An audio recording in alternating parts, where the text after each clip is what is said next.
بسم اللہ الرحمن الرحیم۔ صحیح مسلم مقدمۃ الکتاب، حدیث نمبر 0۔ شروع سب سے زیادہ رحم کرنے والے، ہمیشہ مہربانی کرنے والے اللہ کے نام سے۔ تمام تر حمد و ثنا سارے جہانوں کے پالنے والے اللہ کے لیے اور بہترین جزا تقوی اختیار کرنے والوں کے لیے ہے۔ اللہ خاتم النبیین محمد صلی اللہ علیہ وآلہ وسلم پر اپنی رحمت نازل فرمائے اور تمام نبیوں اور رسولوں پر بھی۔ اس کے بعد اللہ آپ پر رحم فرمائے۔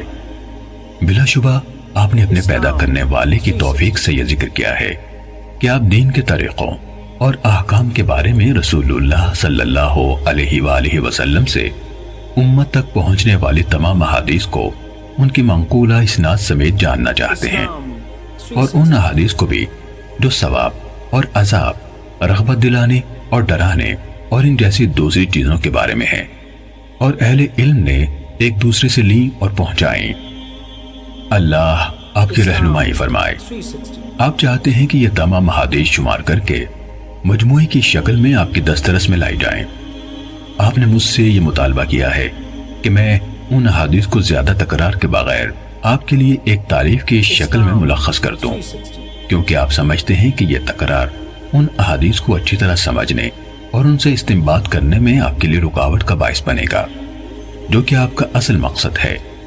اللہ آپ کو عزت دے۔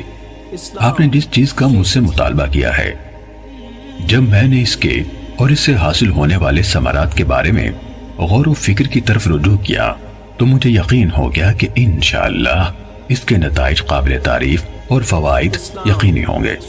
اور جب آپ نے مجھ سے اس کام کی زحمت اٹھانے کا مطالبہ کیا تو مجھے یقین ہو گیا کہ اگر مجھے اس کی توفیق ملی اور اللہ کی طرف سے اس کے مکمل ہونے کا فیصلہ ہوا تو پہلا شخص جسے دوسرے لوگوں سے قبل اس سے خاص طور پر فائدہ ہوگا وہ میں خود ہوں گا۔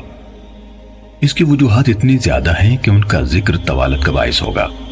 البتہ اس کا خلاصہ یہ ہے کہ ان خصوصیات کے حامل کم احادیث کو محفوظ رکھنا اور ان میں اچھی طرح مہارت حاصل کرنا انسان کے لیے کثیر احادیث کو سنبھالنے کی نسبت زیادہ آسان ہے، خصوصاً عوام میں سے ایک ایسے شخص کے لیے جو اس وقت تک ان میں سے صحیح اور ضعیف کے بارے میں بھی امتیاز نہیں کر سکتا جب تک کوئی دوسرا اسے اس فرق سے آگاہ نہ کرے۔ جب معاملہ اسی طرح ہے جیسے ہم نے بیان کیا تو کم تعداد میں صحیح احادیث چن لینا کثیر تعداد میں ضعیف احادیث کو جمع کرنے سے کہیں بہتر ہے۔ یہ بات اپنی جگہ درست ہے کہ بہت سی احادیث کو اکٹھا کرنے اور مقرر احادیث کو